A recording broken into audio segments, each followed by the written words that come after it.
Hello दोस्तों, हमें आपके ढेर सारे ईमेल्स मिल रहे हैं जिसमें आप हमसे अपनी अलग अलग समस्याओं के बारे में पूछ रहे हैं और हम अपनी पूरी कोशिश कर रहे हैं कि जल्द से जल्द हम आपकी सभी समस्याओं का समाधान अपने इस वीडियो के माध्यम से कर सकें। हमारी एक व्यूवर है जो हमसे पूछती हैं कि कुछ ही दिनों में उनकी शादी होने वाली है और ये उनका फर्स्ट टाइम सेक्स होगा और उन्होंने सुना है कि फर्स्ट टाइम इंटरकोर्स में बहुत दर्द होता है और वो जानना चाहती हैं कि क्या ये सच है और अगर ये सच है तो वो इससे कैसे बच सकती हैं। देखिए, ऐसा माना जाता है कि पहली बार इंटरकोर्स में महिलाओं की योनि में बहुत पेन होता है, लेकिन ये सिर्फ एक भ्रम है।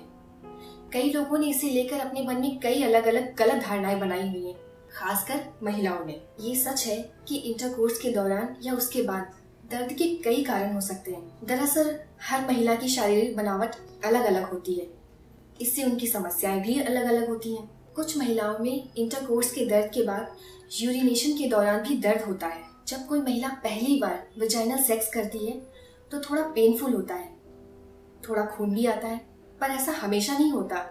ये तब होता है जब सेक्स के दौरान हाइमन टूट जाता है। हाइमन एक तरह की पतली झिल्ली होती है जो महिलाओं की योनि में बाहर की तरफ होती है और कई बार तो महिलाओं का हाइमन टूट जाता है और उन्हें पता भी नहीं चलता।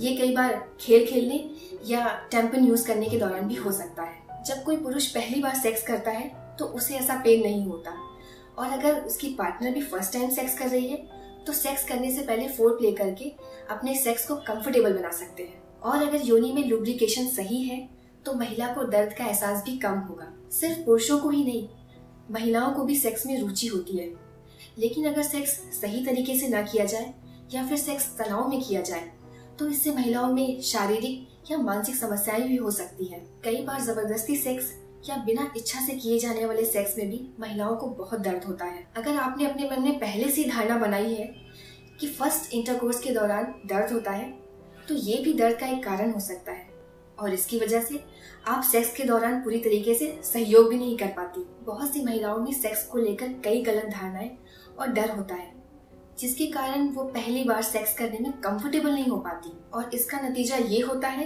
कि यूरिनेशन के दौरान बहुत दर्द होता है या फिर विजाइनल डिस्चार्ज समय से पहले हो जाता है। महिलाओं में विजाइनल डिस्चार्ज होना स्वाभाविक है क्योंकि ये अधिक उत्तेजना के बाद ही होता है। कई बार महिलाएं बहुत जल्दी उत्तेजित नहीं हो पाती।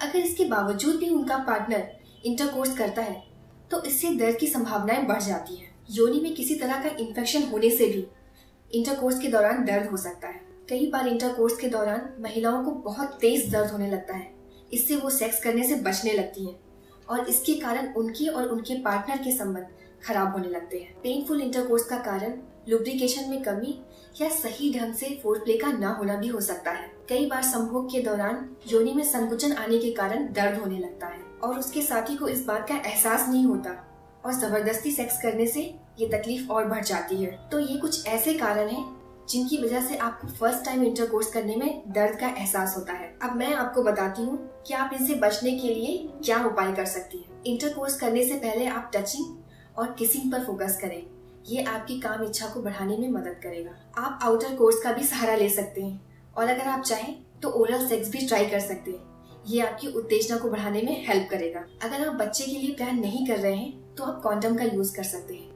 कॉन्डम लुब्रिकेटेड होते हैं, इसलिए इनसे कोई नुकसान नहीं होता। इंटरकोर्स से पहले आप अपने पार्टनर के साथ कोई एडल्ट फिल्म देख सकती हैं या फिर कोई सेक्स स्टोरी पढ़ सकती हैं। सेक्स की अलग अलग पोजीशंस ट्राई कर सकती हैं जिसमें आप कंफर्टेबल हो। डॉक्टर से कंसल्ट करने के बाद किसी मसाज लोशन या ऑयल का भी प्रयोग आप कर सकती हैं। तो ये है कुछ ऐसे उपाय जिनसे आप फर्स्ट टाइम इंटरकोर्स के दौरान होने वाले दर्द से बच सकती हैं और अपने वैवाहिक जीवन को सुखी बना सकती हैं। और हाँ, wish you very happy married life.